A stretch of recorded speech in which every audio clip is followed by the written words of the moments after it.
A murderous small-town pizza maker who cooked his victim into a stew, a restaurant owner who got into an argument with his wife and ended up boiling her body, an aspiring chef who you could see on TV that turned into a serial killer, or the successful caterer turned romance author who wrote about killing her husband and then went through with it. If this makes you think about the horror movie The Menu, you're not wrong, because turns out that being a chef isn't just stressful, it can also lead to murder.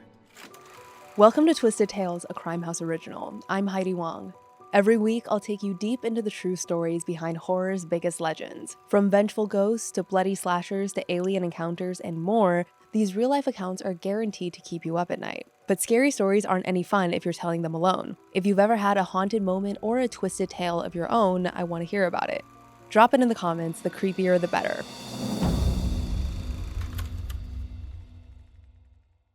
Every society needs people playing different roles to make it all work. Policemen, firefighters, teachers, bankers, seems obvious, right? But apparently, according to some scholars, the world also needs psychopaths in order to function. At least, according to British psychologist Kevin Dutton. Dutton believes that psychopaths need to make up a full 10% of society. It's apparently because people who have that extra edge to them will dedicate themselves to things that most people won't. And they appear in all sorts of professions, from surgeons to journalists. In Dutton's study, chefs come in 9th place for having the highest prevalence of psychopaths, at least in British society. And it turns out there's a long history of stories about chefs who use their skills to do more than cook up a meal. There's a story in Greek mythology about one of Zeus's mortal sons, Tantalus, who stole nectar and ambrosia from the gods, thinking it would make him immortal. Well, it didn't work. So to test the gods, Tantalus thought for some reason he could kill his son and feed him to them. To nobody's surprise, the gods caught on to him.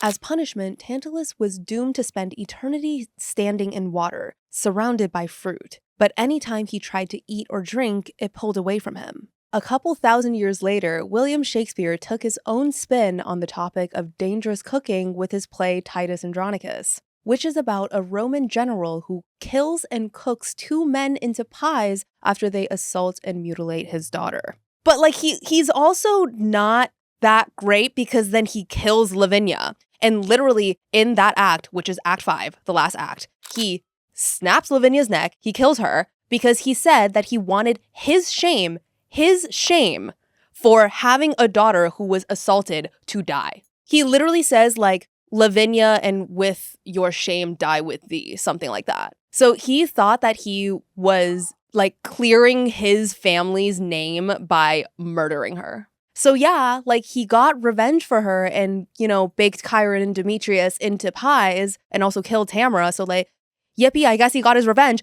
But then he also murdered his daughter. So, boo, Titus. Anyway. Watch the movie version of Titus Andronicus.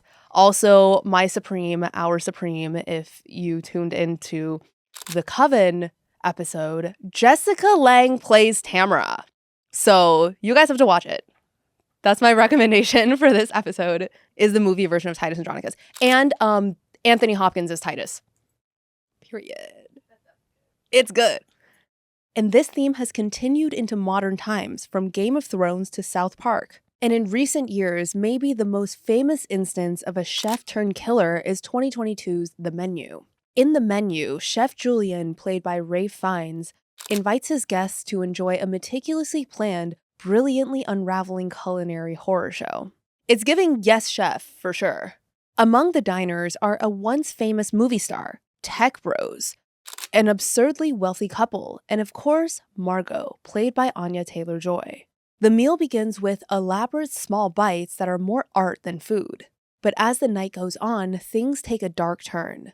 And it starts with a course called The Mess, where a sous chef kills himself in front of the diners. And then it unravels even more, until guests themselves become part of the final dessert. The human s'mores! It's my favorite part of the movie is the human s'mores, you guys. Let us know in the comments, human s'mores or human centipedes or human walrus. Which would you rather be? Well, technically, the human centipede and the human walrus will not kill you. The human s'mores is actually the only one that is 100% death rate.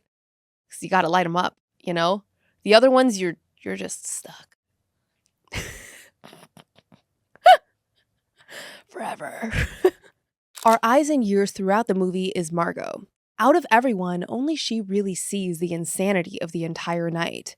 And because she doesn't really buy into fine dining, she's the only one to survive. Of course, this is an over-the-top satire of how intense chefs can be about their craft. Or really anyone can be about their craft. Because they talk about, like, Chef Julian's backstory and, like, how he kind of came up as, like, a hamburger chef, you know, like, and I feel like it's really just about someone being really, really obsessed with their craft in general. I mean, I know it's, like, totally different, like, thematically and visually and stuff, but it reminded me a little bit of Black Swan. Like, just, like, the obsession of it, you know, being so obsessed with wanting perfection and achieving perfection. Screenwriter Will Tracy was inspired by a dinner he had at an exclusive restaurant in Norway. The name of that restaurant translates to Cornelia's Seafood Restaurant. It's located on a private island, and Tracy had to take a private boat to get there. I was like, I want to go. That sounds fun, but just kidding. As he sat for his meal, he felt a weird sense of dread. Tracy didn't think the chef was going to kill him, but he did wonder what would happen if somebody had an emergency. They were miles from the mainland, and anything could happen. Thankfully, Tracy and everyone else that night made it home safe and sound. But the crazy thing is, when it comes to some chefs, your safety isn't always guaranteed. If you're looking for an ultimate getaway, there's nothing quite like the south of France. The weather, the food, the history, you can't do much better. And the village of Brosque seems to live up to that. This small rural community of less than 200 residents is perched at the top of a scenic plateau surrounded by rolling hills and rivers. It looks like it's straight out of a storybook, but it's also the place of nightmares. In February 2023, a local pizza chef named Philippe Schneider and his buddy, a gravedigger named Loup, were on the hunt for a score. They heard a rumor that a guy named Georges Meclair had a few extra bucks and some weed somewhere in his property, which was in an isolated wood. So Philippe and Lou decided they would go and take it all for themselves. Once they made it into Georges' property, the details get a bit fuzzy. Here's what we do know. Philippe and Lou came across George, who decided not just to hand over his things. Thinking he'd resist and call the cops, Philippe and Lou tied George up and gagged him. The only problem, they also suffocated and killed him. All of a sudden, what was supposed to be a simple burglary turned into murder. Philippe and Lou had no idea what to do with the body. They weren't exactly hardened criminals. You'd think since Lou was a gravedigger, they could just bury George's remains. Instead, they decided to make use of Philippe's background and came up with something a little more unorthodox. Philippe wasn't just a pizza maker, he was also a trained butcher. And he decided to make use of his skills by taking George's body home, dismembering his limbs and chucking them into pots to stew down with vegetables. Apparently, this was to cover up the odor of a rotting corpse. Philippe also burned his organs and his head, hands, and feet. Then he took the guy's ashes and spread them in a nearby yard. And Philippe wasn't exactly subtle after that either. Eventually, he and his girlfriend were spotted driving George's car around town. When someone asked what he was doing with the guy's car, Philippe replied that George was letting him borrow it, which was not exactly believable. After that, George's daughter started receiving strange messages from his number that said he was going out of town with a friend. But the tone didn't sound like him. The situation was extremely fishy. Before long, Philippe was taken in for questioning. He didn't bother denying what he'd done and confessed to everything.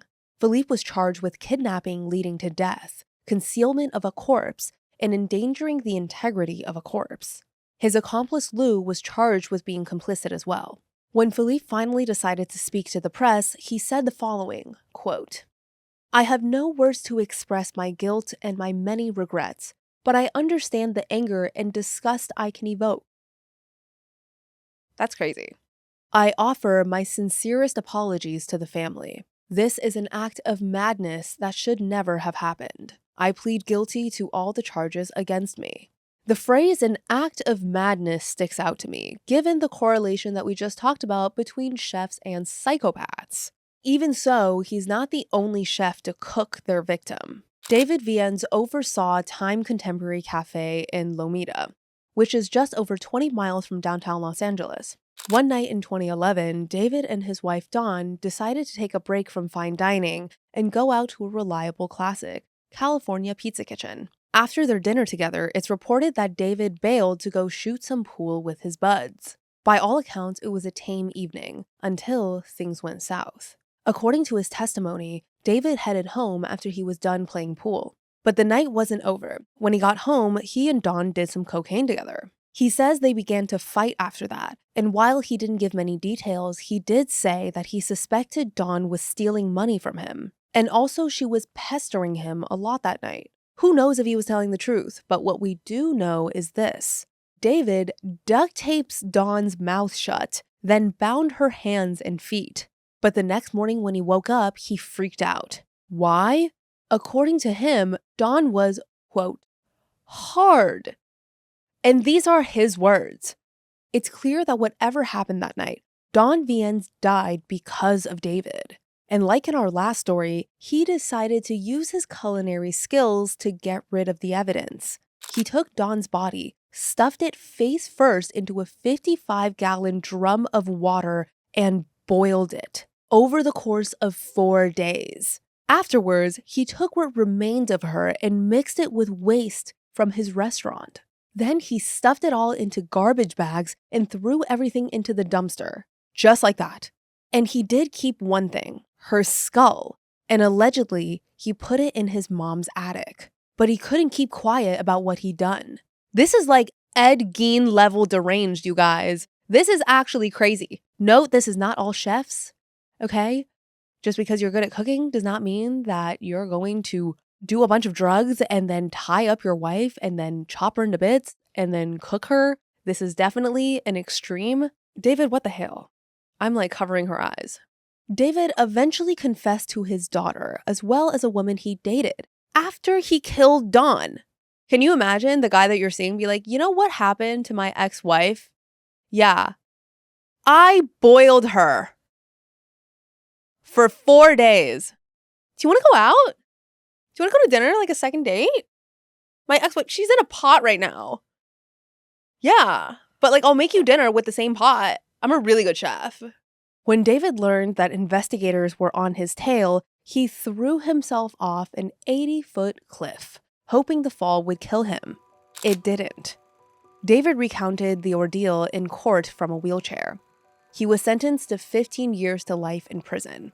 And with that, justice was served. But if you think cooking is the only way that psychotic, murderous chefs get rid of their victims, just wait until you hear about this next one. Growing up in England, Stephen Port was a quiet, creative kid. When he got older, he went to art school and was passionate about cooking. But there was a side of him he'd been hiding. Stephen was gay, and he was afraid of what his family would think, so he hadn't told them. And when he finally did come out, his mom's reaction was exactly what he feared it would be. And this wasn't the only disappointment Stephen felt from his family. Around the same time, he had to drop out of art school because he couldn't afford it. But Stephen kept cooking. And he even appeared in the background of an episode of Celebrity MasterChef. It seemed like things were looking up for him. Stephen was also exploring his queer identity, notably on the Grindr app. But instead of flourishing in this newfound freedom, Stephen became the exact kind of person you'd be terrified to meet online. Once he got onto Grindr, Stephen developed an entire alter ego. On his profile, he said that he was a member of the Royal Navy and attended Oxford, neither of which was true. And while that's really sketchy, plenty of people lie about themselves online, but it didn't stop there for Stephen. Soon enough, he was luring young men to his apartment to hook up and do drugs, typically methadone and ecstasy. He escalated to drugging them with GHB, a powerful sedative that can easily kill you. And it didn't take long before he did. Stephen's first victim was a 23-year-old fashion student named Anthony Walgate. After meeting on an escort website, Anthony came over to Stephen's apartment, where Stephen drugged, assaulted, and killed him. He did the same thing to 22-year-old Gabriel Kovari, a Slovakian kid living in South London. Stephen did this 4 times before he was caught. And what makes it even more tragic is that after an internal investigation, the police realized they'd made some serious mistakes. They actually could have identified Stephen much earlier, right after he killed Anthony Walgate. Now, it doesn't seem like the pressures of the kitchen are what led to Stephen Port's crimes. If anything, cooking was one of the only bright spots in his life, before it all went wrong. But in other instances, the obsessive internal drive to succeed in so many chefs can lead to tragedy. And sometimes that tragedy happens to themselves. Bernard Loiseau was no ordinary chef. Guys, being a chef does not make you crazy in the same way that watching a horror movie is not going to turn you into a murderer.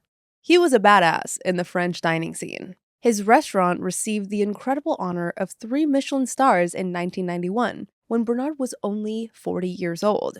In case you're not familiar with the Michelin system, receiving 3 stars is practically unheard of. For reference, there are only 157 3-star restaurants in the entire world. Getting just 1 star means you're one of the best in the game. 3 stars means you're one of the greatest of all time. You know, the goats of the culinary world. And for someone like Bernard, who first started working in kitchens as a teenager, it was the ultimate payoff for a life spent obsessing over perfection. And after he got his 3 stars, Bernard ascended even more. Not only was his restaurant a hit, but Bernard himself was too. He became the first chef in France whose brand was a publicly listed company on the stock market, and he branched out to build an empire that soon included multiple restaurants. But that kind of success was hard to sustain. And in February 2003, there were whispers that Bernard's restaurant might be downgraded to 2 stars instead of 3. Even though the rumor turned out not to be true, Bernard was supposedly really shaken up by it. Now, having 2 Michelin stars is still a huge honor. Literally in Hong Kong, the 2 Michelin star restaurants all have the chef's picture, in front. That was the vibe that it gave, you know? But for Bernard, who couldn't accept anything less than perfection, it would have been unacceptable. According to his wife, Bernard's behavior started to change after this rumor came out. He was on edge, unable to be reasoned with. And in a tragic turn of events, on February 24, 2003, 52-year-old Bernard took his own life. Bernard's wife said that he was prone to bouts of manic depression. He'd be giddy one moment and then in a deep well of despair the next. And it seemed like the thought of his life's work being unraveled was something he sadly just couldn't overcome. If we learned anything so far, it's that being a chef comes with intense pressure. We've seen that manifest into all kinds of tragic violence, and in this next case, it came in a way that you would never expect. Daniel Brophy was the kind of chef who loved to spread the joy of cooking. Not only was he talented in the kitchen, but he was also a beloved instructor at the Oregon Culinary Institute. Daniel loved to explore the latest techniques, ingredients, and trends in the food scene. He shared that curiosity with his students. He wouldn't just teach them in the kitchen, but he would take them on field trips to learn everything about the journey from farm to table. Sure, he had a reputation for being a bit rough around the edges, but that just made him even more lovable, especially for one of his students, a woman named Nancy Crampton. Born in 1950, Nancy grew up in Texas. She seemed to be a practical-minded person, going on to major in economics at the University of Houston before marrying a police officer. But Nancy didn't want that life. She and her husband divorced, and in 1990 or 1991, 40-year-old Nancy moved from Texas to Oregon for a fresh start. As a part of this change, she decided to enroll at the Culinary Institute, and in her first class there, she met Daniel Brophy. The two of them quickly built a bond that went beyond the kitchen. Both of them were around the same age, and Nancy immediately liked how intelligent Daniel was. And his skills in the kitchen were pretty impressive too. Daniel was married and had a kid though, so at first they were just friends. But in 1994, he got a divorce, and Nancy made her move. The two of them started dating, and in 1999, they had a huge wedding celebration. But they didn't file the actual paperwork until 17 years later in 2016. But they were basically married, and they started building a life together. The Brophies were a power couple in the Portland dining scene. On top of Daniel's teaching, Nancy ran a successful catering company. But after 9/11, it started to struggle. With the economy struggling, businesses were more focused on layoffs than parties. The demand for catered events just wasn't there, and Nancy was forced to cut back. Before long, Nancy called it quits. She wasn't all that passionate about cooking anyways. She was more on the administrative side of things. So she shifted to selling life insurance. It was less physically demanding, and it let Nancy focus on her real passion, writing. After graduating from culinary school, Nancy got involved in local writing groups, but she didn't get all that serious about it until she changed careers. With more time on her hands, Nancy started writing romance novels. And in 2013, she self-published the first of a 5-book series called Wrong Never Felt So Right. Nancy, girl! What are we doing? What are we doing, Nancy? Because the first one was titled The Wrong Brother. Nancy set it in small-town Texas, and the plot deals with a sexy Navy SEAL who falls in love with his brother's girlfriend, a graduate student with pent-up sexual desires. The Wrong Brother was not a smash hit. She released the other 4 books in the series with titles like The Wrong Hero, The Wrong Cop, and The Wrong Husband. Now, Nancy was very creative. Everybody's so creative. The Wrong Husband was about a woman trapped in an abusive marriage with a United States senator. She makes a desperate attempt to escape him after their shipwrecks during their anniversary cruise. So yes, there was a lot of, I would argue, mostly fantasy with this one. But she did draw on some real-life experiences here, because the main conflict revolves around the husband trying to kill the heroine to collect on her life insurance policy. It's giving projection. It doesn't seem like anyone was raising any alarm bells, though. Daniel and Nancy seemed just as strong as ever. While she focused on her writing, he was able to pursue his passions, like going into the forest to forage and work on new recipes. But on the morning of June 2nd, 2018, everything changed. That day, Daniel's students arrived at the Oregon Culinary Institute for a normal day of classes. But instead, they found his dead body, along with 2 9mm shell casings. Police determined that he'd been shot once in the back, then directly into his chest. At first, investigators wondered if a disgruntled student was the killer, but their main focus was Nancy. When they talked to her after Daniel's death, she told them that she'd been at home all day, and she'd only seen her husband in the morning before he left for work. But that's not what the evidence showed.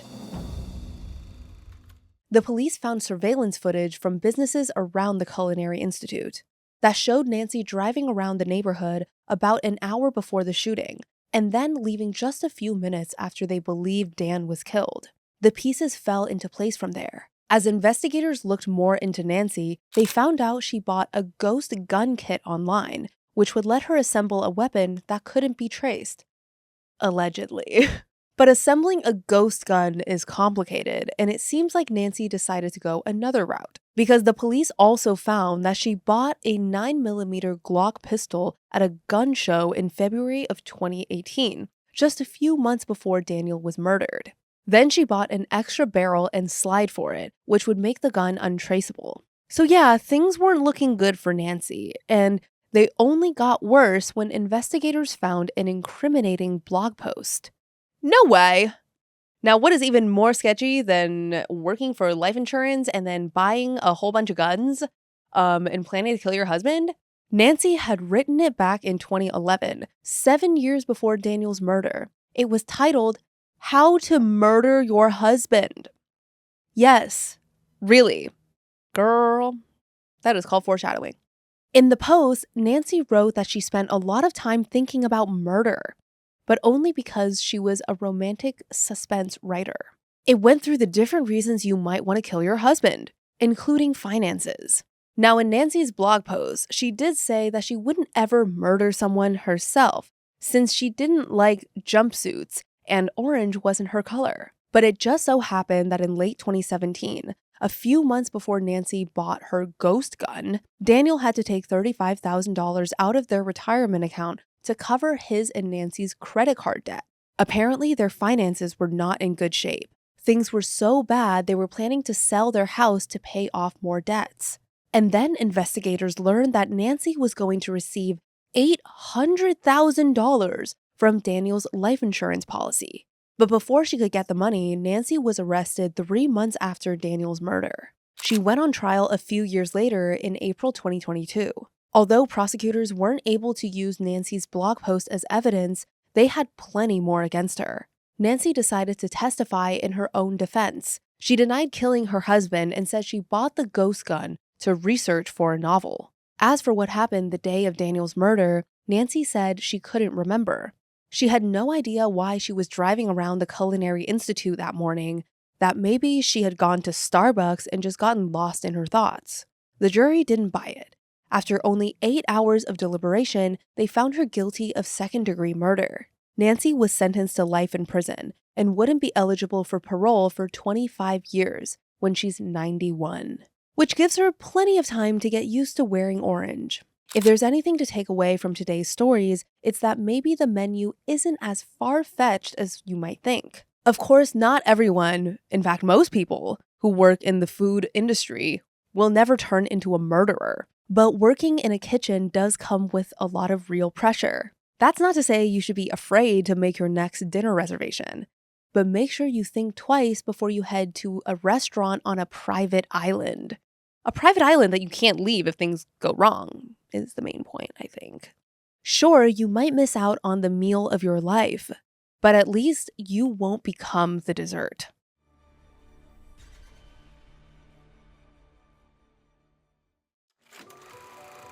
Thanks so much for joining me on this episode of Twisted Tales, a Crime House original. I'd love to hear from you. What did you think of today's stories? Anything you're dying for me to cover? Leave a comment or review wherever you're tuning in. And be sure to follow Twisted Tales so we can keep building this community together.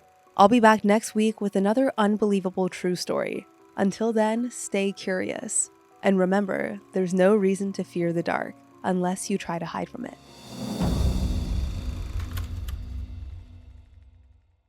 If you're brave enough, subscribe now. Just search for @CrimeHouse Studios on YouTube. And remember, reality is the real horror.